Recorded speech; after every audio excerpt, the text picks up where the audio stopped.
Hello, everyone, and welcome to the Process Podcast. Tamarind, what's going on? What's up, Ed? How are you? I am feeling very excited. Why is it? Well, the gym reopens tomorrow. It's been nearly, I think, 4 months since we opened our doors. More than 4 months. More than 4 months. Almost like 4.5 months. Yeah, well, it's been the whole of 2022. Basically. And I feel extremely excited that we get to open our doors to our members. Not going to lie, a little bit nervous, but we all know I like the change. I just take a little bit longer than others to adapt to it. But time and time again, I've been able to do it. So I'm excited. You handle it. I feel like you handle things that used to stress you out, don't stress you out anywhere near as much these days. No, that's true. And I think as well, like we've also been better at having a plan. And yes, if I have a plan in the change, I'm like, okay. We are better at planning because Yes. you were in this team. Wow. It's kind of a backhanded compliment. Yeah, I'll take it. Basically, you being so stressed has made me realise that I need to be better at communicating and getting shit sorted.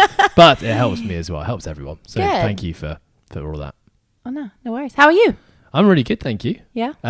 Really busy last couple of days, as expected. And we also had a public holiday Friday, Saturday, Sunday, Monday with the Easter weekend, which was nice. But then it meant we opened up. And it was like, We had 2 days shit, to get we've ready. got one less day to get everything ready. So yeah, it's been a very productive last couple of days. I managed to just sneak in, little bits of 20 minutes a day here and there, which have made, recharge me. I just had one just now, which is honestly amazing. Every time I do that, I've had a busy day and I just sit, close my eyes, have a little meditation for even 10 minutes. It's amazing how good I feel when I come out of it. Yeah. Like my knees were like hurting before that.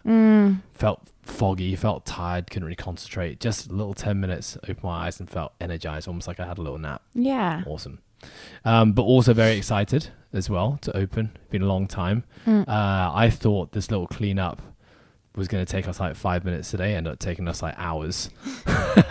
You just realize how much shit, because there's been no pressure to keep the gym, I guess, in an orderly fashion. We've been coming in every day doing our training sessions, but we've just become accustomed to the mess, I guess. And so getting it ready for our clients, I was like, oh my God, there's shit everywhere. We threw so much out. Yeah. Had to reorganize loads of stuff. But seeing the gym again, clean, wow, it's been a long time. It has. We were very messy. Also, I feel like it's like a coastal coach thing. I feel like we're hired on the premise that if we see a flat surface that has nothing on it, we have to put our stuff on it. I think that's kind of natural though. That's why we basically try to eradicate as many flat surfaces in the gym, because we know it's just going to accumulate shit. And I mean, to be honest, Ant is the worst and he's not even here right now. That's true. Yeah. So we had to step up and take his place. Yeah, we did. Someone had to do it. Anyway, Tammy. Yeah. Today we are doing a Q&A. Okay. So was it yesterday? 2 days ago? I put it out on my social media. I used to do Q&As all the time, and I haven't done one in so long. And I used to do Q&As just on Instagram. Yeah. And I loved doing them, but basically since we started the podcast, I put them out on Instagram, taking the best ones, which I feel we can dive into in a little bit more detail, and brought them to the podcast. But I realized as well, for those who write in the questions on Instagram are probably expecting a reply on Instagram. So I want to just say, if you wrote a question, thank you so much. We're going to dig into it today. And apologies, I probably won't answer them on Instagram, but instead I'm going to put your amazing question on an even bigger platform, which is the Process Podcast, and myself and Tammy will dig into it. Cool. So we've got 10 questions. Okay. These questions are generally speaking all about health, fitness, coaching and training, and there's one stupid question about facial hair, which we'll save to the last. Thank you, Liam Carmichael, for that one. These are not necessarily quick fire unless we can answer them in quick fire fashion. A bit of back and forth until we feel like we have a good answer, and we'll move on to the next one. Sounds like a plan. Oh, by the way, everyone, it's Tammy's birthday today. Holy shit, I almost forgot. I wanted to announce that. Happy birthday, Tamarind. Thank you so much. 20 something. Yes. 29. 29 years old. Yeah. I thought you were, when I guessed this morning, did I say 28? You said 27, 28. I was like, I feel like I might have aged since I was going to say first 27, moved but I here. actually wanted to say 26. Because when you first arrived, I always thought, holy shit, Tammy's so much younger than I thought she was. Yeah. And now I just think And now you're perpetually like, young. wow, she's old. Yeah, oh, she's good. And then I was like, holy shit, you're going to be 30 soon. I know. And I was like, I'm going to be 40 soon. And then everyone in the gym started laughing. Yeah, it was good. I'm actually closer to 30 than 40, everyone. But anyway, I'm quite looking forward to being 40. How much do you want to be in your 30s, Ed? I'm not old. Okay, you ready? Yeah. Okay, question number 1. In your new cycle, I see that you guys are testing 6 RMs and 5 RMs. What's the reason for this? Nice. I know that Ed will be able to expand on it maybe a little bit more than I would, but I think my initial thoughts when I see something like that is just the relevance of where we're at in the season. Like we've just finished testing singles and high numbers and putting on bodies under a lot of strain. And I think, if we ever have any new clients come in, or even if we have our live guys, they're always doing higher rep ranges for a reason. So I think to give us a target to work towards at the end of the block is really nice. Like people get psyched up. They love a test week. They love working towards a goal. But to make that goal smart for where we are is probably the reason that I think you've programmed that in. Yeah, you nailed it. Did I steal the words out of your mouth? That's perfect. I think it though, on that, I think people get very fixated on the ideas of 1RMs.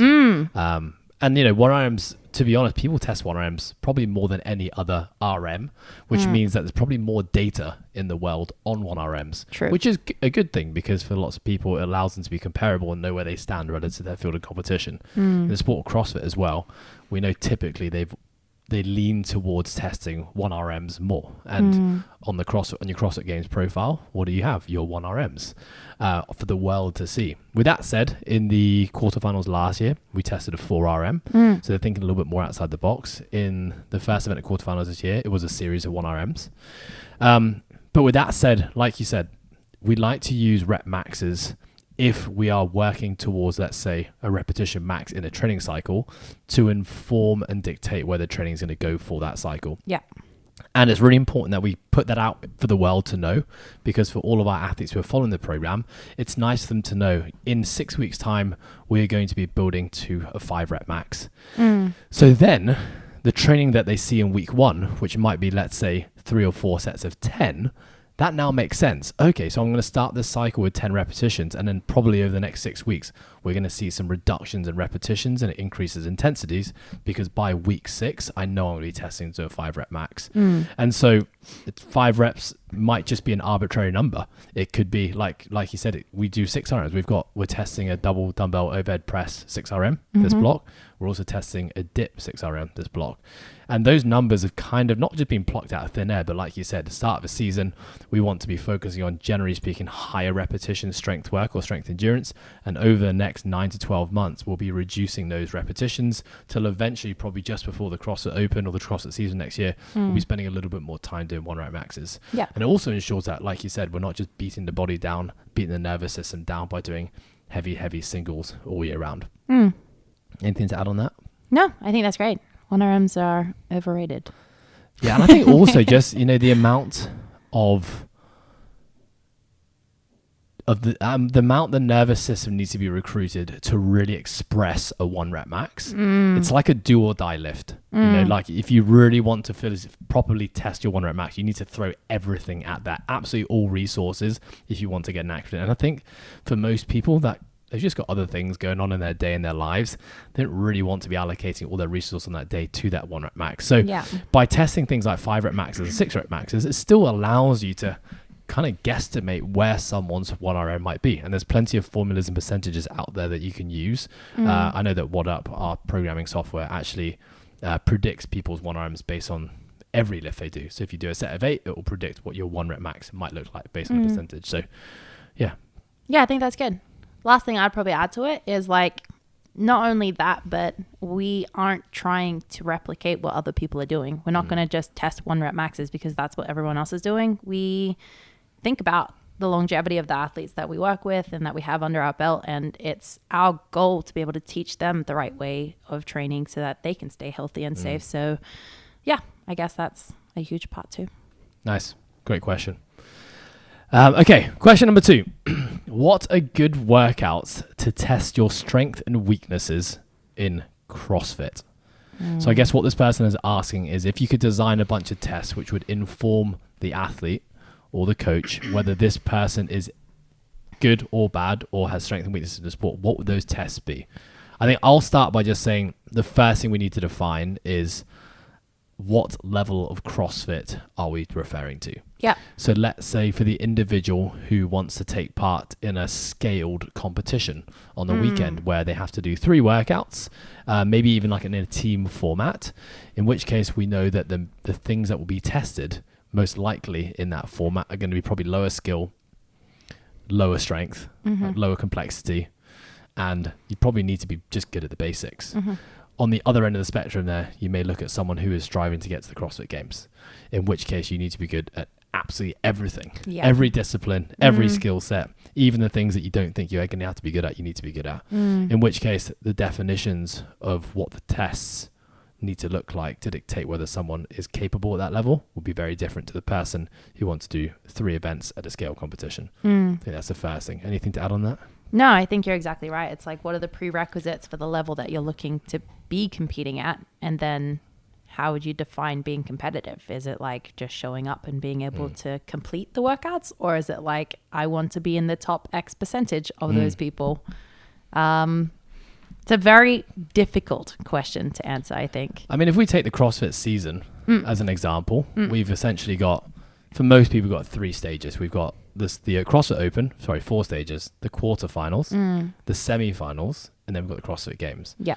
If someone needs to be good for the CrossFit Open, then we know that someone needs to be good over 3 workouts. Based on this year's tests, they're not going to test a 1 rep max. You need to be good at a light to moderate barbell, and the skills tested are going to be low to moderate complexity. Whereas the quarterfinals, you've got much more complexity. But there's going to be things like swimming and running, which aren't going to be tested. Oh, actually, there were shuttle runs this year. But like long endurance swimming, running is not going to be tested. Ski ergs, echo bikes, not going to be tested. Lots of things we know probably won't be tested. Then you get to semi-final level. Well, now it's kind of an open game. With that said, we're probably still not going to see swimming and outdoor long distance running tested at the semi-finals. Get to the CrossFit Games. Well, that's where you need to be good at everything. Yeah. I agree with that. So then how would you answer this person's question of like... So I think that's the first thing we need to decide. You know, how are we defining CrossFit for this person? If they are saying that they want to be competitive at some level, we need to define that first. Well, maybe take it to a basic level if that's the way that they're asking. Maybe how do I be competitive in the open? Okay, great. So let's say someone needs to be competitive in the open. So if we're going to design a set of tests to dictate whether someone is going to be effective in the open and for them to be able to identify strengths and weaknesses, well, the simplest way you could do that to start is you simply just retest across the open workouts. This year's format, we've had 2 years of this. So we've actually, the first year we had 4 tests. The second year we had 3 tests. So we've got 7 tests to choose from there. And the beautiful thing about testing open workouts is you've got so much data on those workouts. You've got a whole worldwide leaderboard of people of your ability levels, but also probably way ahead and way beyond, way below, that allows you to create a fairly accurate representation of where you sit within a field of people who are partaking in your sport. So that's a really, really good way to start. But I think if we were to go down that route and we asked this individual, we're going to test all 7 CrossFit Open workouts and we're going to see where you sit within the leaderboard on each of these workouts. That's going to give us a lot of really valuable data, but with regards to knowing exactly what their weaknesses are, when we look at a CrossFit Open workout, we rarely see single modality tests. So the tests, what we mean by that, often have a combination of different movements in AMRAPs and rounds for times, couplets, triplets, 4 movements, which means that there's a lot of potential. There's a lot of fatigue inputs into the workout. What I mean by that, there's a lot of potential things that could be slowing an athlete down and thus not giving them a higher score. But when we're just doing those integrated tests, combination of different movements, it's really hard to pick out what is the actual thing that this individual needs to work on if they wanted to do better. Sometimes it's just maybe their basic cardiorespiratory endurance isn't good enough. They're not able to recover to be able to do movements, even if they had the skills. Sometimes it's their skill set that's not good enough. Sometimes it's their strength that's not high enough. Sometimes, which we know and we talk about a lot, their ability to pace and strategize a workout is actually the thing that holds them back more than anything else. So many people they just go out way too fast and way too hard, and therefore they end up not being able to achieve a score that their physical capacity would actually allow them to if they had a better strategy. So I think what we'd have to really do is maybe that could be a good starting point. Give the open tests, see where they sit within the world. That gives us at least some data points. And then essentially we would have to move away from the integrated model. Right, to isolated and break stuff. that down into an isolated setting. So let's take the last workout from the CrossFit Open this year, which was double unders, thrusters, and then they had gymnastics. And they had pull-ups, chest to bars, and bar muscle ups. Yeah. So obviously if someone did that workout, it's really hard to know unless you were obviously actually watching them and seeing where they were breaking down what their limiter was. Like, here's an example when I saw this a lot of times. Someone who's doing that workout, who can lift the heaviest barbell in the workout because it's an ascending weight, they can do pull-ups, chest to bars, and bar muscle ups, and they can do double unders. Yeah. But they paced the workout so badly because they went out so hot that they got to bar muscle ups and they couldn't do a bar muscle up. Or they got to the last barbell where they were so fatigued that they couldn't lift it. So for someone looking at that from the outside might be like, well, clearly bar muscle ups are the weakness in this workout, or they just need to get stronger so they can hit that barbell. Yeah. In actual fact, if you'd have isolated and broke down all those skills, they would have been able to express all those things to a pretty decent level. I actually find that that's actually how a lot of people determine their weaknesses. They're like, I was in the middle of a workout and I couldn't do this. But I'm like, I've seen you in an isolated setting being able to do this multiple times. Like, your pacing is just terrible right now. Totally get it. Yeah, and so many times it's like, I'm not strong enough because I couldn't lift that last barbell. Yeah. And I know I should have. Well, if you'd have been fresher when you got to that barbell, do you think you could have maybe hit some reps? Maybe. Or, I just need to do more gymnastics because my bar muscle ups broke down. Well, if you just slowed down, I mean, yes, maybe our gymnastics do need to be better, but I can assure you 9 times out of 10, we could have got a better score just by strategizing better. So would you then say that this person, if they were to test or understand how they would go in CrossFit, something they should develop almost initially is self-awareness? I think that's such an important first starting place. Yeah. The challenging thing, though, is as an athlete gets better and they get more competent within the sport, obviously their ability level is changing so rapidly and so fast. Yeah. Especially if it's a newbie and a beginner progressing. But again, if you teach them the ability to have self-awareness, and I would say generally go slower than faster, go lighter versus heavier would be a really good way to develop and actually create some more awareness of your capacity. Would be a good thing. But I think if we broke it down and just basically listed some of the components of fitness. Okay, so break it down into each that one, are actually like important. Endurance. To be good at CrossFit. What do we need? We need to be enduring. Yep. So that means endurance. We need to be like enduring over short but also long pieces. Yeah. And as to how long we're talking really depends on the level of competition. CrossFit Games, you need to be able to go for 3 to 4 hours consistently. CrossFit Open, you probably don't need to be going any longer than 25 minutes. Yep, I agree with that. We need to have good levels of absolute strength. Yep. So that's 1 RMs, 2 RMs, 3 RMs, 5 RMs, grinding out like slow, heavy reps. That's something that's really important. We need to be able to express heavy loads with Olympic lifts as well. So the snatch, clean and jerk, and all the variations of it. Gymnastics, we've got to have good levels of strict gymnastic strength and capacity, but also the sport-specific levels of sport-specific gymnastics capacity. Now, again, that depends on the competition. If you're in the CrossFit Games, that means you're going to need to be doing an obstacle course under high levels of fatigue or doing 200 foot of handstand walk unbroken. If you're doing the CrossFit Open, that means you need to be able to do toes to bar and maybe kipping pull-ups. Maybe some wall walks. So again, going back to definitions of your competition, what you need to be good at. And then, of course, we've got sport-specific skills. These are things that are quite nuanced and specific to CrossFit. Wall balls, burpees, double unders. What else? Box jumps variations, throwing a dumbbell around. And then, within all of those things we've just mentioned, like you've got to be able to do those things at heavy loads. You've got to be able to do those things at light loads. You've got to be doing it. You've got to be able to do it under low intensity, high intensity, moderate intensity, basically everything. But again, I think a really good starting place for this question is like define the sport. What is your level of CrossFit? Look at your field of competition. What are they able to do? And then essentially pick out the lowest hanging fruit. Yep. Awesome. That was very hard to answer. That was hard. It was a very loaded question.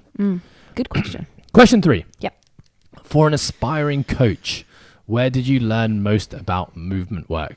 So I guess when they ask about movement work, I guess this is things like maybe increasing range of motion, mobility. Oh. Yeah, that's what I would deem Wow. to be Yeah. movement work, because they did say in brackets, for example, FRC, functional range conditioning. Okay. Yeah. So let me ask you first. Yeah. Where did your experience and knowledge with movement work come? I mean, I guess my first kind of real exposure to it was I did the CrossFit mobility course in Abu Dhabi. And it was the first kind of time that I dabbled with trying to understand that sort of stuff. I don't know anyone who's done that course. I Yeah. didn't even know you did it. Yeah.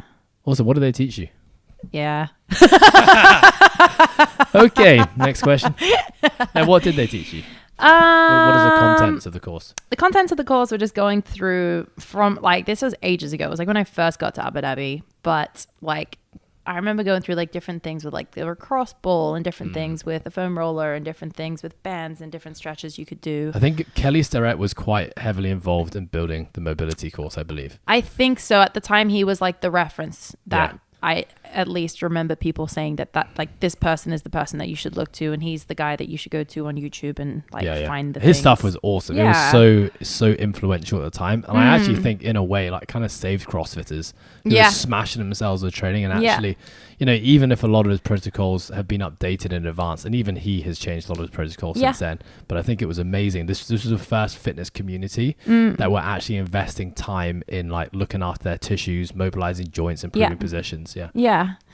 And then after that, I think that the next kind of exposure I had to it was just through like either personal injury or watching other people around me or those sorts of things, and having someone on board or in our facility that was a physio. So every place that I've worked, we've always had a physio on hand, and just asking them a ton of questions, because you normally see the same sort of recurring pattern. And I think a lot of the time it's actually to do with the programming that you see the same sort of things coming out as well.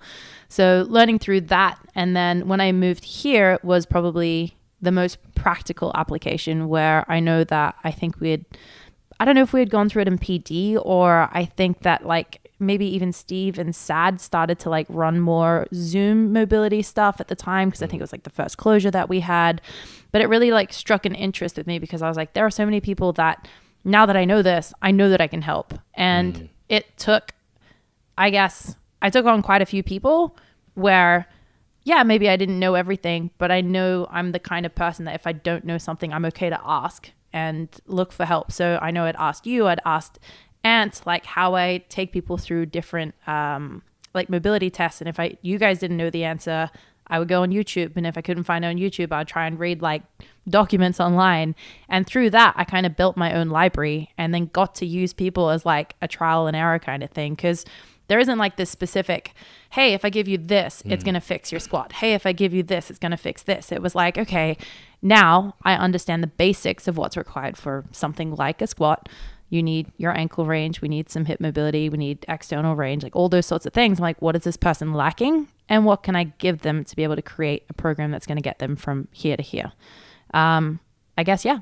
Coastal has been where I've learnt the most. And I think it's just because we have a very open team, and it's been really cool to be able to bounce ideas off each other and be like, okay, well, in a normal setting, this would work for this person, but it hasn't. What have you tried with other people, or what are other things that we can try to implement? So yeah, that's kind of been my experience. What about you? Nice. I mean, I think I love that you said your own experience with your own injuries and dysfunction has been a great teacher. And I would say probably overall, more than anything else, that's been my greatest teacher as well. I also came into the sport like literally not being able to do any movements because my movement was so shit. Couldn't overhead. Still can't do most of it. I couldn't overhead squat a PVC pipe like without, even my shoulders would feel like they're dislocating when I would do that before. So shoulders, I had a lot of work to do. Like just general lower extremity, like ankles, knees, hips, all super tight. Yeah. Spine super tight.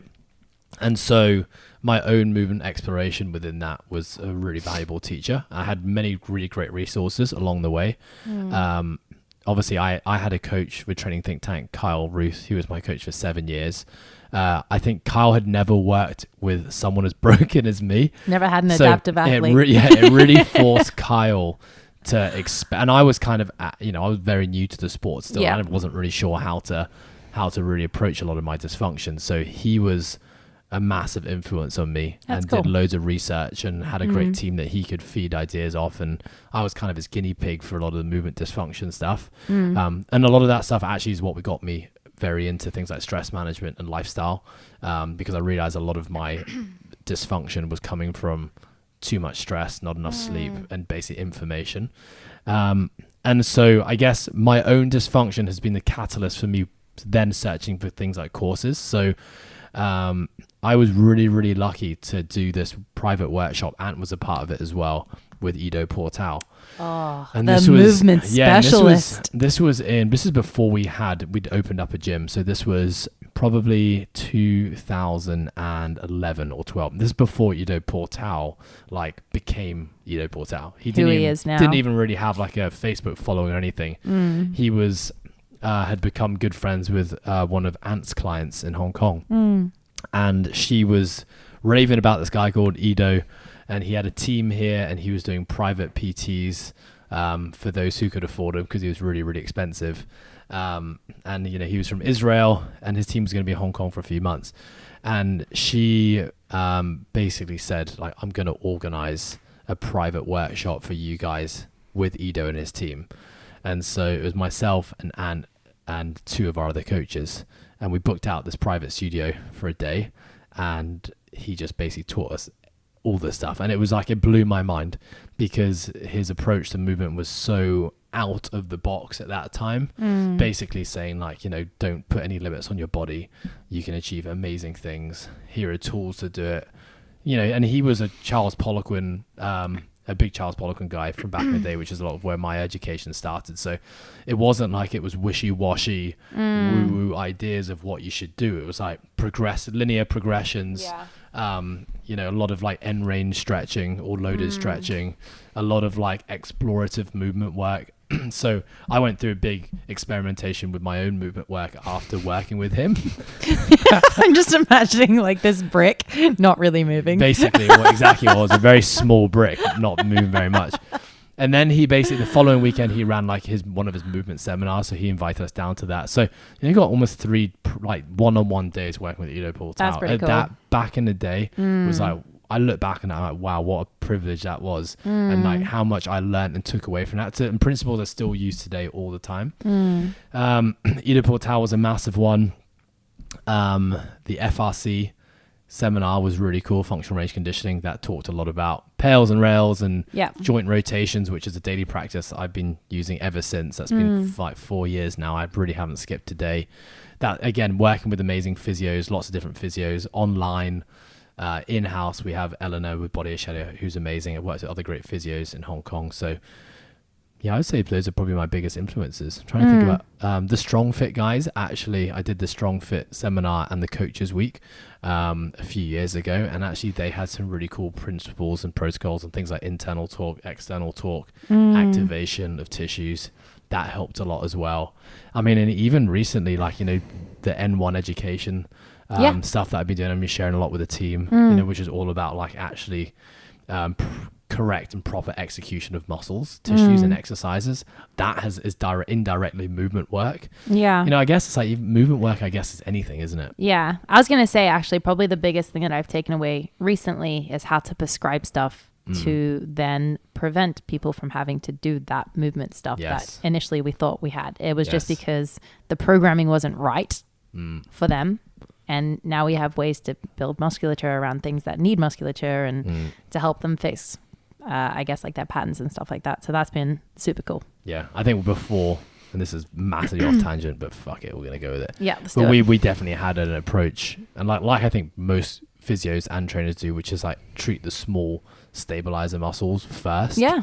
But now, often when you look at why someone has pain or dysfunction, or mobility restrictions, we actually ask them to perform a basic simple exercise, and we'll often find faults in how they're doing that, and you often just fix those faults and teach them how to move correctly, and the body starts to heal itself. Agreed. Kind of crazy.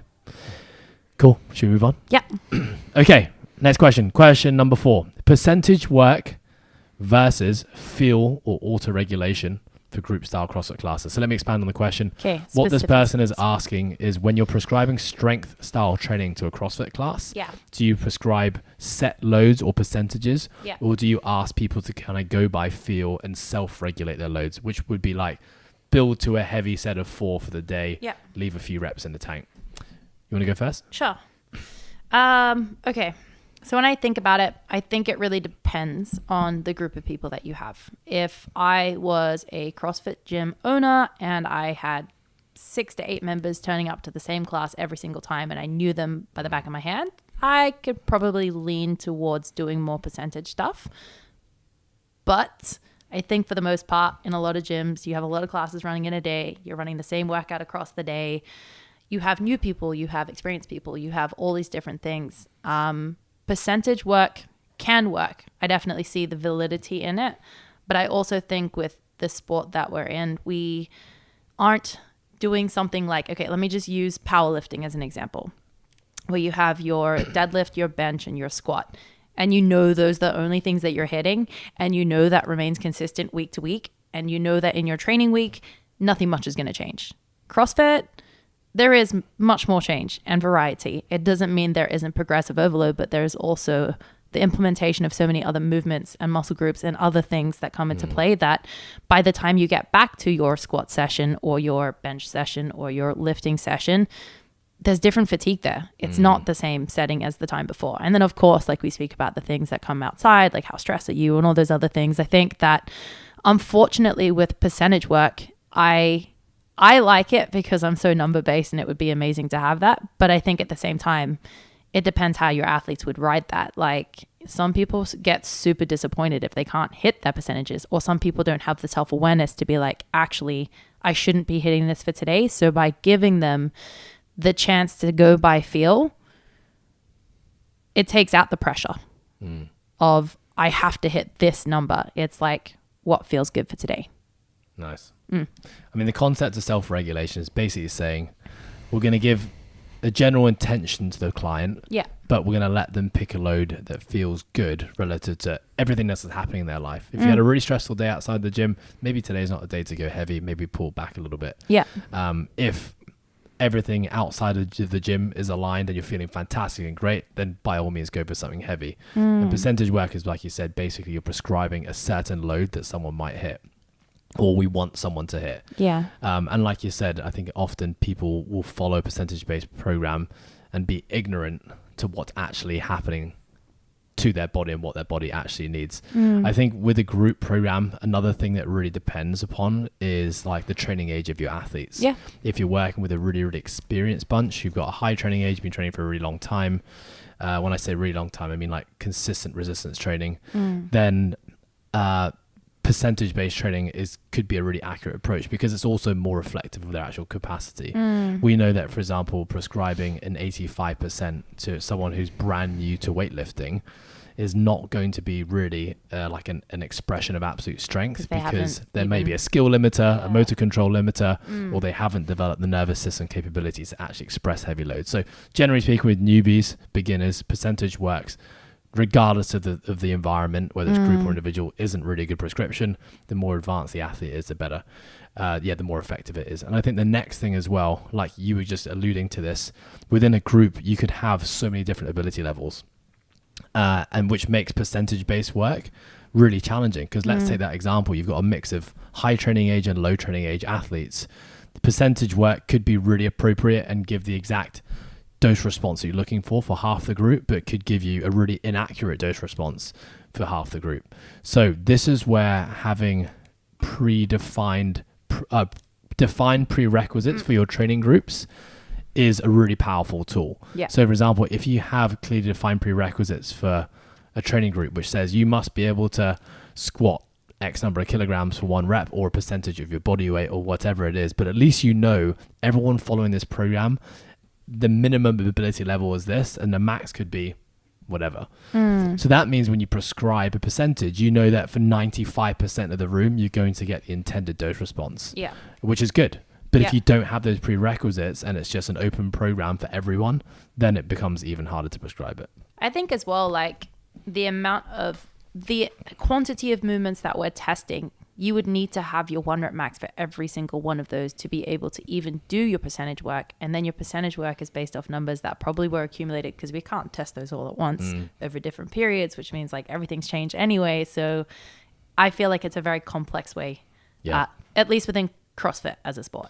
Yeah, what I'll say for our Live, Perform, Compete program, I never prescribe percentages for Live. I'll often give percentage ranges for Perform and Compete. So for example, Perform, Compete, if we're doing like moderate heavy work, I might say 5 reps at 70 to 85%. Start at 70 and build based on feel. So you're basically combining percentage work and auto-regulation in that protocol, because you're saying like, okay, I want you to start something moderate, but as to how heavy you go from there would be dependent on how you're feeling. Yeah. And for someone who's not that self-aware, you need to give a bit more information as to what might constitute to you feeling good and what's not. So if the bar speed is still fast on your last rep and you're not losing your position, increase the load. Yeah. If your bar path feels slow or you're starting to lose your positions, you're already on too heavy. So that kind of stuff could help. Yeah, I agree with that. And I think even on the days that you do end up programming that, like sometimes the percentages for some people aren't necessarily attainable for that day, but it's also up to the coach to be like, look, it's okay. Like we've given this rep or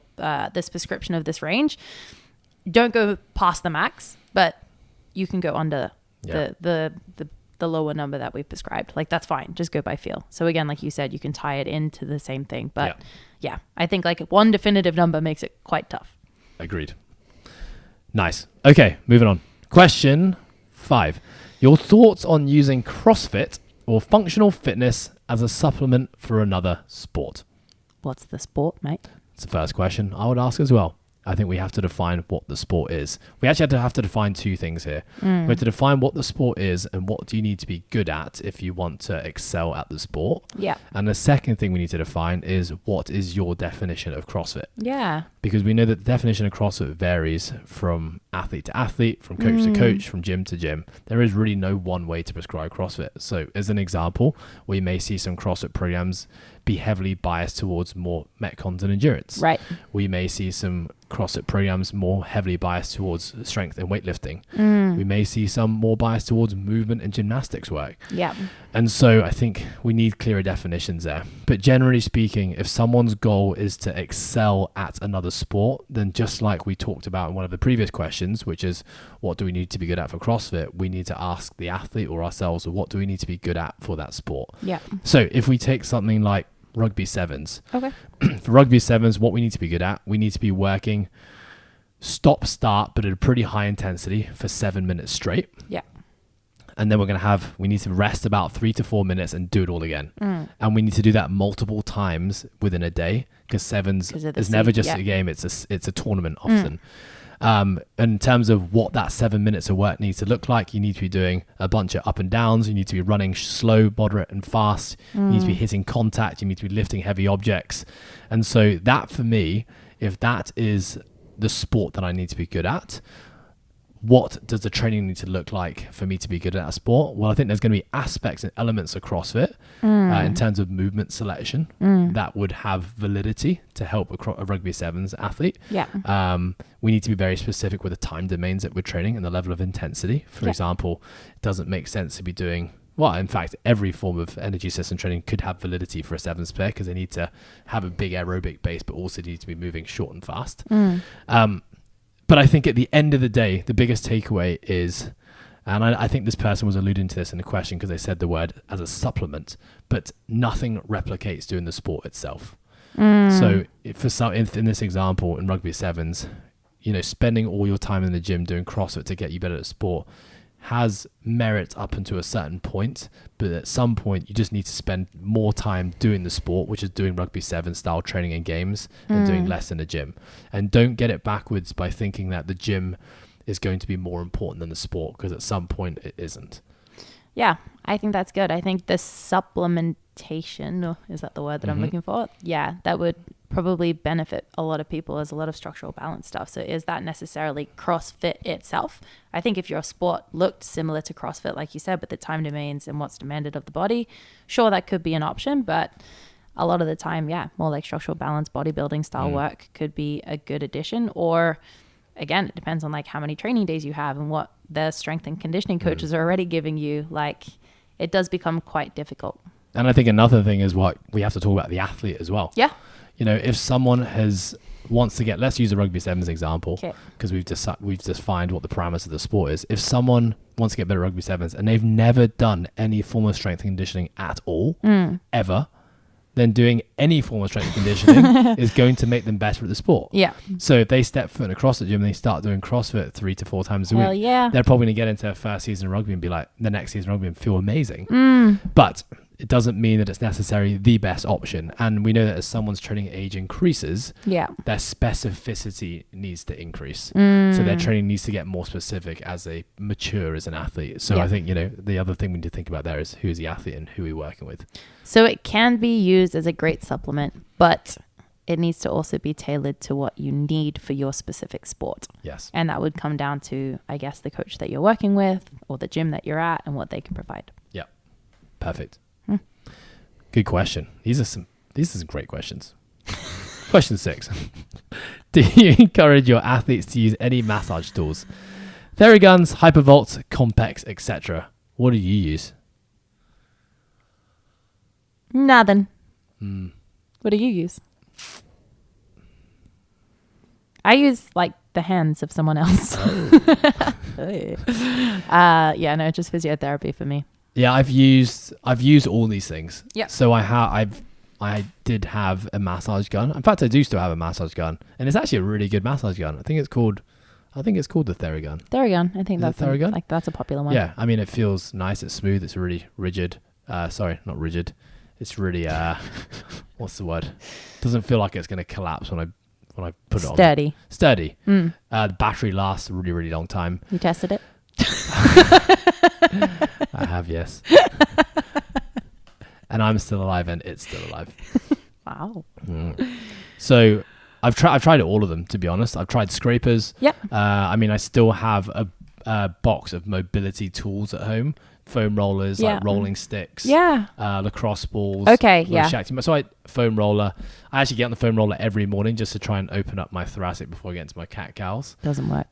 Clearly doesn't work, but I'll keep doing it. So I think, you know, I'm going to always probably hold on to these things and have them as a tool when I feel like I need them. But I think that's pretty much the answer to the question, is that like we should never be overly reliant on these things. Like a healthy functioning body shouldn't, I think, really need too much assistance in these things. I think a compromised body is going to really need these things to allow it to perform to a decent level.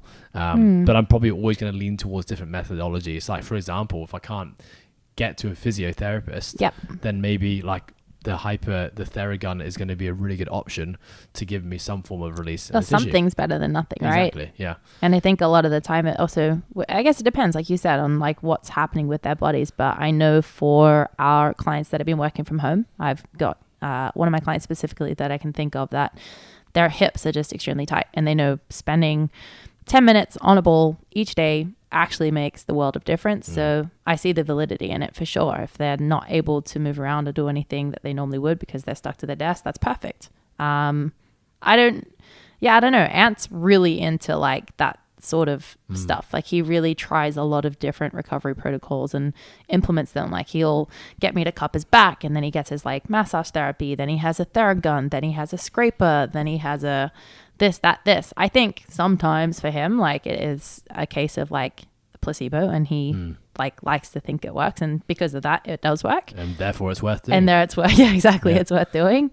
And I think it's different. Like I'm someone who is quite fortunate with what I've been given. I'm not, super tight, or I don't really carry too many niggles and things. So like I get away with not doing as much. So it's really hard for me to actually answer that based on experience. Well, as someone who hasn't been blessed with good genetics, there were periods of my life where I overly used this stuff way too much. Yeah. And actually probably in hindsight, it would have been much better off doing more specific things like learning how to use my body correctly. Yeah. Engaging the correct muscles when doing exercises, working within active ranges versus range I didn't have. You got something? I feel like I know my answer to what I would say to this person. Yeah. I guess, again, it's based on experience. Like I believe in what physiotherapists have done for me and for my clients. And my first line of action is normally to be like, look, just go and get a general checkup and see what's going on. That person will tell you what you should be doing, so that it's the best bang for your buck with those sorts of things. Because they might be like, yeah, you need a trigger ball and this is what you need to do and it would be really good for you. You know, the thing that you think you've been doing for X amount of time to actually doing nothing. You know, like, I don't know. Maybe I just like having answers. No, you're right. But I also think, like, if something's working for you, keep on doing it. Yeah, true. Yeah? And if something's working for you, keep on doing it. If it's not working for you, maybe it's time to question it or explore other avenues. Yep. Good question. I'm going to stop saying good question because You I've said said it it to everyone. every time. Okay, 4 more, I'm not going to say it. Question 7. How do you deal with athletes who think that they are better than they are? I guess a first question I would ask would be, what are some of the issues that we run into as coaches or as the athlete when someone does believe that they're better than they are? Ego. And how does that then manifest itself? It airs its ugly head, and they have these expectations of the people around them, their coaches. They also have this Expectation of themselves. Expectation of themselves, 100%. A sense of entitlement. They peg their self-worth to others. Yes. They're normally quite how is it when you're outwardly motivated? Extrinsically driven, yeah. Yeah. Yeah. Shiny object syndrome. Definitely. Very fast to put the blame on people other than themselves normally. And so I think all of the things we just mentioned, why is that? And the word athlete was used in this question. So let's paint the picture of someone who is aspiring to be competitive in the sport.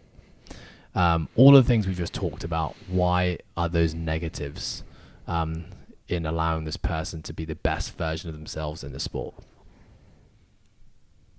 Yeah. That's a hard one. I think that, number one, I think it's not the be all and end all. I think that you can be extrinsically motivated and be successful, but I think a lot of that has to come from the inside as well. I think that at least within our sport, because it's undefined and has so many tests and so many people, you know, new people coming in and out of the sport, you're never going to be the best at everything. And there are always going to be people taking over and getting worse. And, you know, there's all these different aspects that come into play. So I don't think that you can have this I'm the best mentality, because you will probably forever be defeated. Yeah. So I think something I always see when I think about, because I've worked with plenty of people and I've actually been a person in the past who probably thought I was better than I was. Yeah. And I think when you have that mentality, you are constantly let down. It's pressure. And frustrated, yeah. Essentially this person, because if someone thought they're better than they are, what we're saying is that something has happened to this individual which has proven that they're not actually as good as they think they are. Which basically means, in the way that the question was phrased, was that this person is underperforming and they're frustrated at their performances. Yeah. Because someone's actually crushing everything and they think they're good, well then they're not better than they are. They actually are really good. You know what I mean? I'm really good, and I am. And you are. So I think, that. But I do think that so much of the thinking about this avatar, this person who suffers from this, you're right. A lot of these people are people who tie their success to things outside of their control versus inside their control. Do you find from experience, and this is me if I'm trying to think of like people that I've met along my journey, it's never been people who have not competed. It's people who have competed and then in their time of competing did quite well, but the sport's outgrown them. And then, or I find it's people who have unrealistic expectations as to what they should be able to achieve. I agree with that. So often people like really new lofty goals. Yeah, how often do you still hear it? Someone comes to you and says, I want to get into CrossFit. I want to have a coach because I want to make it to the CrossFit Games. Yeah. And in a few questions, you quickly realize, listen, I think we need to really reevaluate your goals. And, it's really important to those people that you provide black and white evidence as to why this is going to be a challenging goal. I'm not going to say it's impossible, but, if we look at what it takes to get to the CrossFit Games, you need to be able to perform X, Y, and Z. Yeah. And where are you currently at with those things? And now let's project a realistic timeline as to how long it would take you to be able to achieve those things. What was the question? So the question was, how do you deal with athletes who think they're better than they are? Oh, I think you just said it. It's recognizing it, not belittling them for it or making them feel bad about it. It's just in a nice but confronting way, show them where they're at and what they actually need to be at to be able to have the level of confidence that they do. Yes. It's not to beat them down or make them feel really shit about themselves, but it's just like, hey, this is just like a little bit of a reality check. Like, yeah, you're doing really well, but you know, the level that you would like to aspire to get to or whatever is up here, you know? And it's you're right. That's really the most important place to start. But it's tough because we remind people all the time the importance of controlling what you can control and ignoring what's outside of your control. But in competitive sport, it's actually within your interest to know what everyone else is doing. Yeah. To an extent. Yeah. That shouldn't define you or define your success. But at the end of the day, if you want to get to the semi-finals of the CrossFit Games, you need to finish in the top 10% of your continent, which means that the leaderboard does matter because you need to get a certain number of places to progress. But at the end of the day, to get that place, you just got to control what you can control. So because all you can do is give your best effort. There's nothing else you can do. And if you're good enough, you'll be there. You'll be there anyway. I think that was a really good question, and it provide. Oh fuck! I just said I wouldn't say that again. But it was thought provoking. It was, because you're right. You know, creating clarity on what the goal is, and then creating clarity on where they're currently at and what needs to happen between those two places is essentially the starting place. But all those values, those things that we talked about, that we often see in these people, would also benefit them in being a better person and therefore being a better athlete. Absolutely. It's a hard one as a coach, though. It really is. Because at the same time, I don't want to be the person that's like shooting someone's dreams down. Like they could potentially be the person that's like going to be something great. Yeah. So it's like walking the line. I would say I got a pretty damn good gauge of being able to tell someone whether the goals they have set are realistic or they're not. That's true.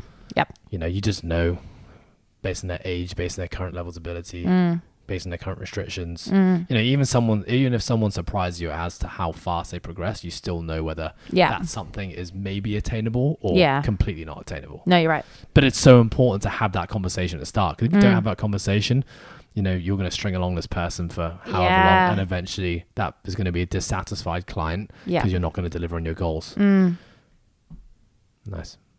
Moving on. Yeah. Okay. Question 8. What is the ideal body composition for CrossFit? You're going to love this. Take you and Ant as an example. Oh, that's what they actually said? Yes. Oh, interesting. I think I'll have a good crack at this. Because I think the question about body composition, I've heard influential coaches in the sport of CrossFit talk about what the ideal level of body composition is. Wow. I know Ben Bergeron has stated many times over the years that the ideal CrossFit athlete is an 8 to 10% for males, and I think it's 14 to 16% for females. That's so interesting. But what I would say is a much more important benchmark is you got to look at, well, obviously health is important, but when we also look at the mold of a CrossFit, and again, the first question is like, what level of CrossFit do you want to compete at? Yep. When you look at the team competition at CrossFit Games, you have all shapes and sizes. You got small, you got big, you got lean, you got huge. So the CrossFit team event, because you can have specialists. Are you talking about me when I was on the team? Because the CrossFit team event allows you to have specialists, you can have a whole mix of bodies. But when you go to the individual competition, like there is a mold that we see more and more often than not start to appear. For men, you're going to be between 5'7" to 5'9", really, and you're going to be between 85 to probably 92 to 93 kilograms. What would you say the typical female elite level CrossFit mold is? I would say height wise, I don't know feet, so I'm going to say around like 160 centimeters. And then I would say weight range, normally probably like 60 to 63 is like the average CrossFitter. So when you look at that, right? So the reason weight and height is important is because height matters because levers matter, and efficiency. the levers will dictate efficiency within movement. So for example, someone with a long torso, short legs is going to be proficient at squatting movements, and we know that sport CrossFit generally favors squatting movements. So you're going to see probably more athletes looking like that versus athletes with really long legs and really short torsos. You do have anomalies, like Laura Horvath is a great example of long legs and short torso, but she is a bit of an anomaly within the sport. Annie Thorisdottir as well. Probably two really good athletes who have body proportions that look quite different to the rest of the sport. I would say men, generally speaking, are all quite balanced. Like you look at Matt Fraser, he's pretty balanced in all his dimensions. So that's where height comes into play. And obviously you could do even further by looking at anthrometrics like arm length, leg length, torso length. But then weight is important as well because obviously like mass moves mass. And you know, there's going to be like a Chris Spieler. You just don't see Chris Spielers anymore. Chris Spieler's around 69, 70 kilograms. For the weights that are prescribed at high level CrossFit, he just wasn't big enough. He was super impressive, but he's just not big enough to move those masses. And now there's just too many people who are better than him who can move those masses. Okay, you've got Cody Andersons who is sub 80 kg who can clean like 170 kilograms, but these are freak. Like you just don't get people like that. And so when you look at the body composition, let's say you have, if those are the metrics in terms of weight and height that are important, well then when we talk about body composition, we've got to look at where that person's starting at. If we have an individual whose natural athletic weight, so this person's been training for a while, but their natural athlete and they're a male is 75 kilograms. That's probably someone like me. I'd probably say my normal weight would be around 76 or 78. For me to be able to lift the loads, I'd probably say so. I haven't been that weight since I was 14. Maybe it's not. Anyway, but when I was an infant, let's say a smaller male, right? For that person to be able to be competitive in the sport, they're going to have to put on probably in excess of 10 kilograms. Now, if someone's having to put on 10 kilograms, yes, there will be some lean muscle mass gained, but it will be at the cost, most likely, of some body composition as well. This athlete's going to have to carry a little bit more fat in order to get to that weight, unless, of course, they're a complete genetic freak and they can put on just 10 kilograms of lean muscle mass, which is unlikely. So in which case, this individual probably wouldn't be lean. Now, let's take someone like Ant, for example, because the example it did say use myself, and Ant is probably his normal weight when he was playing rugby and not training all that hard was more like 90 to 93 kilograms. And so for him to be competitive in the sport, he's had to lose weight from his natural weight. So I've had to gain weight, he's had to lose weight. So for him, he's actually around like 88 kilograms right now. So probably like 5 kg under where his body actually really wants to be. And so for him, he's extremely lean because he's probably 5 kg under where his body wants to be. And for me, I'm not very lean because I'm probably 5 kilograms over where my body wants to be, to both be at around a similar weight. That's really interesting. And when you look at the sport, like look at the sport now, if you look at the CrossFit Games in 2014, which is when you competed, I believe. You competed in 2014 at Games? 2016. Not even close. But when you look at athletes in 2014 to 16, or even before that, like everyone was shredded. Like so lean because everyone was on paleo, everyone was under eating. Knowledge on appropriate fueling and recovery for the sport of CrossFit was poor. Now you look at the games, I mean, people are jacked, but people aren't shredded. Like there are some athletes who are still completely shredded. Like in the female division, you've got like Tia and you've got Annie who's had a kid and still got like a bulging 8-pack. But you look at most of the other females in the sport, like they don't have visible abs. They look athletic and they look strong, but they're not jacked like they used to be. And I think that's also reflective of the sport. But the athletes in CrossFit are also getting heavier. The average weight of males and females is probably like 3 to 4 kilograms heavier than they were back in the day, 10 years ago. I completely agree with that. I think the way that I would answer this question is there is no specific ideal body composition. It's the body composition that allows an athlete to be competitive. I know that Matt Fraser always competed in a state where he was maybe a little bit more fluffy than the rest of the field, but he was like, I just ate to perform. And I had the body composition that allowed me to do that. That's where I felt healthiest. We all have those. I know for me, a specific weight, if I'm sitting at 71 to 72, that has always been my peak of like competitive weight. Like when I'm really strong, really heavy. I was Ed's 14-year-old weight, 78 to 79. And then now I'm hardly doing any weightlifting and stuff. And my training methodology has changed quite a lot. So I don't think I'll be very competitive, but I'm sitting at like 66. So there's a really big range in there. And I think it's finding where you are able to express your athletic performance. And that's going to look different. So for me, being on the lighter end of 70s was good because I was still strong, but I was able to do the gymnastic movements. We all know CrossFit has high volume gymnastics. And as soon as I'm heavier, like imagine doing everything with like a weight vest on. It's what it would feel like. So yeah, and you being a little bit lighter, you were still able to be competitive with your weightlifting. Yeah, exactly. So it was a good trade-off. Yeah. I could trade off some of my strength for that. So for me, I need to be around 84, 85 kilograms to feel good in sport in CrossFit, which means I'm actually quite a lot less leaner. I've been sub 10% body fat and had like veins popping out of my abs. But now I'd probably say I'm more like 13 to 14% body fat. Yeah. But I just recover way better at this weight. It also means because I'm a bit heavier, I can move more mass, which is that's the biggest thing that limits me in the sport. I'm just not very strong. Yeah. So the heavier I can be generally means the more load I can lift.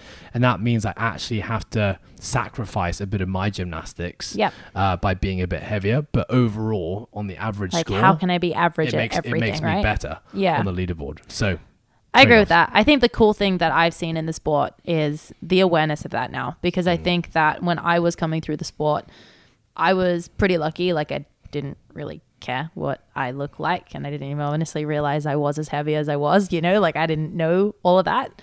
But I kind of just ate, right, to feel good. Whereas I think there was a lot of discussion, at least within the female crowd, I don't know about the male crowd, where it was like, yeah, like I really want to be competitive, but like I really want to be lean and I really want to like look good, right? Whereas now you're probably seeing more awareness of how to actually feel your body. Because I know even like we went to the training think tank preparation camp for the games when Ant made it. And it was like Travis Mayer and Noah was there. And I remember having the conversation with Noah. I think Ant was eating his ridiculous way that he eats, like his macronutrients sometimes. And it was just like loading things in. And obviously like we were doing a mini comp prep thing where we were doing a competition weekend, which we know like game day nutrition doesn't need to be perfect.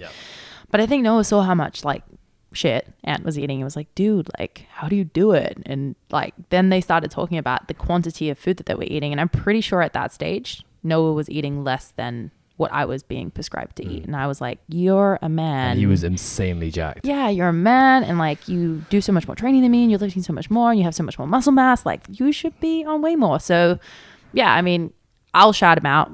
Mike from M2 Performance Nutrition has been an incredible mentor of mine. And he's been on the podcast. It was a great episode. Yeah, he's who I've learnt a lot through, and it's been really cool to see someone like him be really successful in educating people, because I can see every single year how many more athletes are going under his wing. And I don't think it's because he's the next thing. I just think that he's so good at what he does, and he's educated people to be like, you can actually eat, it's okay. And it's been cool to see people focus on being healthy, because I know that that's the way that he teaches stuff, similar to what we like to do here. Awesome. To answer your question, when I got into CrossFit, it was all about body composition. But because all the elite athletes were so lean and so ripped, and like everyone was talking about paleo nutrition, so this is like 2013. And so I'm in my first regionals in 2014. I was so lean, but I was also tiny, like relative to what I am now. I look jacked in photos, but if I stand next to a normal sized person, it's like, oh, guy looks ill. Yeah. That's the funny conversation to have with people, isn't it? They're like, like, you're really big, so like everyone else in CrossFit is like the same height and the same stature and whatever. They must all be giants because I see them all on TV. And it's like, actually, no, they're all just really little people. But because the cameras all have them at the same. Yeah. Anyway. Nice. Okay. Question 9. What do you focus on during the off season in CrossFit? Okay. Without giving the annoying answer of it depends, I'll say it depends, because it depends on what you actually need to work on as an individual, relatively speaking, what are your strengths, what are your weaknesses, but we can make some generalizations here. Okay. Should I start? Yep. My first generalization is, generally speaking, in an off season, our training looks a lot less like the sport. So basically, if you think about what the sport tests, and again, we've got to go back to one of our previous questions, which what does a sport look like? So if you finished your season at the CrossFit Open at the CrossFit Open, that looks very different to someone who did the quarterfinals. That looks very different to someone who did the CrossFit Games. But essentially speaking, when we're prepping for those competitions, in the lead up to it, we're doing a lot of those type of tests. Yeah. So we're doing lots of barbell cycling, we're doing lots of high intensity conditioning, we are doing lots of gymnastics under fatigue.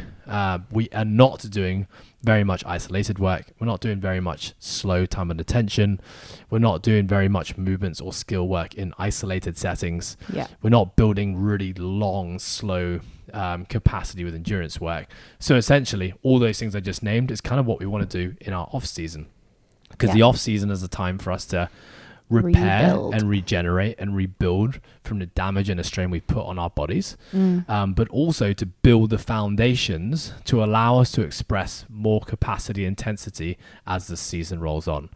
So I mean, it's a timely question, because right now we are in an off season and we are all doing the Live, Perform, Compete program, and what that looks like, we've got lots of slow time and attention. We've got lots of pauses at end ranges, so basically finding out where our weakest positions in every lift are, which is generally speaking when we are in a lengthened position of tissues. And we're putting pauses in there because this is the time to rebuild those positions. Loads of isolation work. We're doing a lot less high intensity metabolic conditioning. Doing a lot more monostructural, longer pieces, bouts of work. Lots more, not even right now to be honest, but it would be more isolated skill work in a less fatigue based setting. What else? No, I think you nailed it. Absolutely nailed it. Like, you see the implementation of like, okay, instead of building to heavy lifts right now, we're doing positional work. Instead of doing, it doesn't mean we take things out entirely. We still do things like today on the LPC for the Perform crew, we had some toaster bar. It's not like we're not doing any gymnastics, but it's drip fed in such small doses that it's not detracting from our ability to recover or to be able to hit the next few days with the stimulus that we intend. The idea of like your off season is to start to feel healthy again, because as we push towards that back end of the season where we're really pushing ourselves and what we're capable of, it's normally when like the niggles start to creep in and like we're stressed, we're tired, like there's all these other things. So it's like literally a chance to decompress. I've always said it and I say it the same every single time, but it feels good to feel good, and you forget what it's like to feel good in those moments until this part of the season. I think that year after year after year after year, I definitely neglected off seasons and definitely neglected the validity of having them, but I didn't know, and I think it hasn't been until probably the last couple years really for me that I see so much validity in even having time out of the sport, like getting out and doing something different just for a little bit, because you can afford to do it. Like, you've got the whole year to build up for it. I know I'm not going to lose everything that I had. I will feel more refreshed. And again, this is me coming from someone where it's like, okay, maybe the last bit of my season was a very high competitive level. If I'm just like getting to the open and then going again, like I feel like I'm okay. But if it's been like a dragged out 4 to 6 months of competing, I think just having something, getting out and doing your hobbies, like for me, it's going on hikes and walks outside. It's going, surfing or paddleboarding or anything in the water. Like, I love it. But then I get the itch again. Like, all right, I'm ready. And it's not unless I have that itch that I know it's actually going to be beneficial to get back, because then I'm going to have a burnout sooner, or I'm not going to feel as motivated, or I'm not going to really want to follow a program. Or I think that's at least my experience and what I've learned. Yeah, nice. I would say exactly the same. Like, I never truly respected the importance of an off season. And I actually just put a post up recently. I shared it with our process program community about some of the things that I've learned and some of the psychological pieces that went into why I behaved the way I did. So like why I jumped back on a program really fast, why I refused to take time off, why I wanted to get back into structured training straight away. And I kind of shared, and I think I put this as an Instagram post as well. I'm pretty sure I did. But so just for where I'm at right now, we're now almost 4 weeks post quarterfinals. I still don't feel fully recovered. Like, I really don't. Like, my sleep quality is still pretty average. I'm still waking up in the mornings. I feel pretty average still. Just to let everyone know, Ed's nickname is Mr. Glass. Yes. It was actually quite funny, inspiring to watch him no, seriously, it was actually like inspiring to watch you do the quarterfinals. I mean that, like, Thank you, it's Tammy. a genuine comment. I definitely am very impressed by you a lot of the time, but it was also very funny to see how broken he was. Like, Lottie, one of the coaches here, was like, okay guys, we went to like this dinner farewell thing, not, you know, like a celebratory dinner and a drink after, and then everyone was kind of going home, and Lottie was like, oh, I'm gonna walk home. And he's like, you what? You're gonna walk? I couldn't even imagine walking right now. She actually did a bodyweight lunge just as a joke, and I was like, wow, like there's no way I could do a lunge. I remember even after that last workout, Andrew Lou jumped onto a 30-inch box. Yep. And I was like, I actually couldn't jump onto a 10-inch box right now. Yeah, Ed's maybe in his early 30s, but he's looking like his late 30s. Mid 30s. So yeah, well, I'm 4 weeks post quarterfinals, and I still don't feel. And this has been the longest, but this has also been the most self-aware I've ever been in my life. Yeah. So like I know what markers I'm looking for to tell me whether I'm feeling good, and I know I'm just not there yet. So previously I probably felt like this and would have just been like a week, yeah. Take half a week off, and then just get straight back into training and just suffer. Niggles and injuries never went away, and I basically just lived in a perpetual state of stress for next year until the next CrossFit Open came around. So this time what I'm trying to do is like, I'm not going to go back to anything remotely hard until I actually feel ready to rock and roll. My joints and stuff are all starting to feel better, which is great. I just don't have like the urge to want to do it yet. And so something else I'm doing right now in my off season, which kind of alludes to the question as well, is I'm actually only training 4 times a week at the moment. I haven't trained on a Saturday for the last 4 weeks. Wow. This is the first time I've done 4 days a week, probably in the last 8 years of CrossFit training. No, that's really interesting. And I think I'm going to do this for the entire, at least the first cycle, which is a 6-week cycle, maybe even the second cycle, until I still like feel really ready to rock and roll. Then I'll probably add the 5th day back in. But to which you'll take the next 6 weeks as deload. Yeah, exactly. Exactly. I'm already questioning when I'm going to deload. But I'm like, I don't need a deload. But I also haven't progressed past the 10 kg dumbbell in the last 2 weeks. That was quite funny. I'm so sore. What? Okay, folks. Well, that's what we do in the off-season CrossFit. Very last question from Liam Carmichael. Tips and tricks on growing facial hair. Tammy, how do you grow that mustache of yours? If I gave away my secrets, everyone would have facial hair like me. Look, I really feel as though I should not be handing the mic over to Ed. You can hear something right now, folks. That's me rubbing his chin against it. He is very weird. Also, look, he has the most out of the two of us, so I feel like he may be able to give some advice, but it is not great advice. Well, yes, this is my first. Okay, Ed. Yes. How? Like, I've never seen, and I'm not complimenting it. Okay. Just. But I have never seen you specifically with the amount of facial hair that you have right now, even in the month of November, where you guys give it a real solid crack, and it never really happens for your aunt. Why don't you tell me more about what's changed? What's different this time?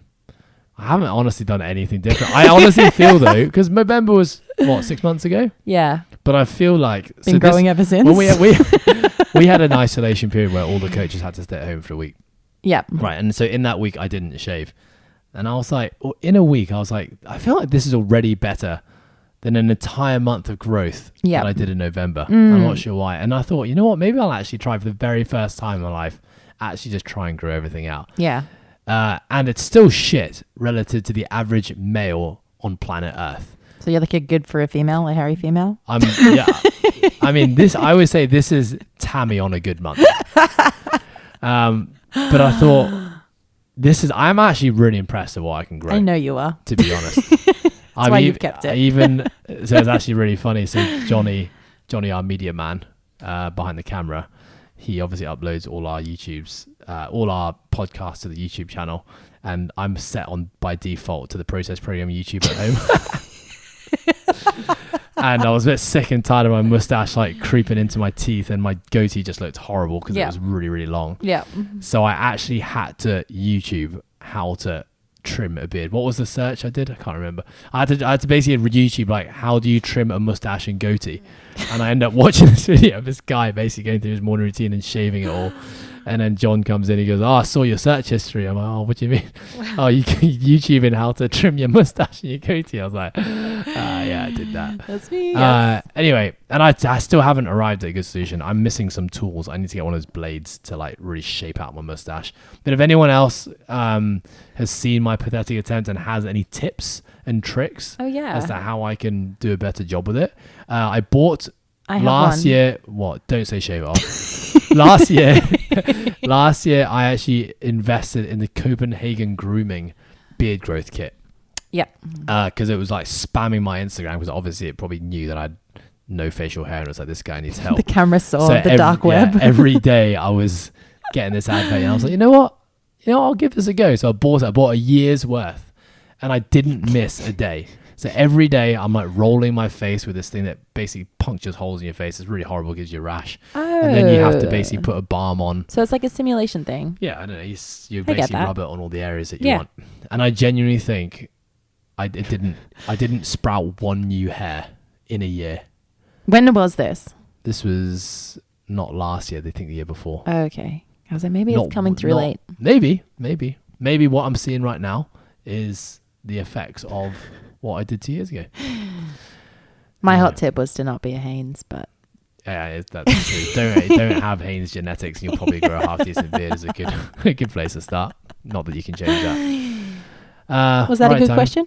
You didn't say it for 9, so I feel like you won there. Yeah, it was a good question. Okay. Thank you, Liam. Tamarind, thank you so much for being on the podcast. It's been an absolute pleasure. It's been awesome being on. Thank you for sharing your insights. You're welcome. Folks, we'll see you here next time.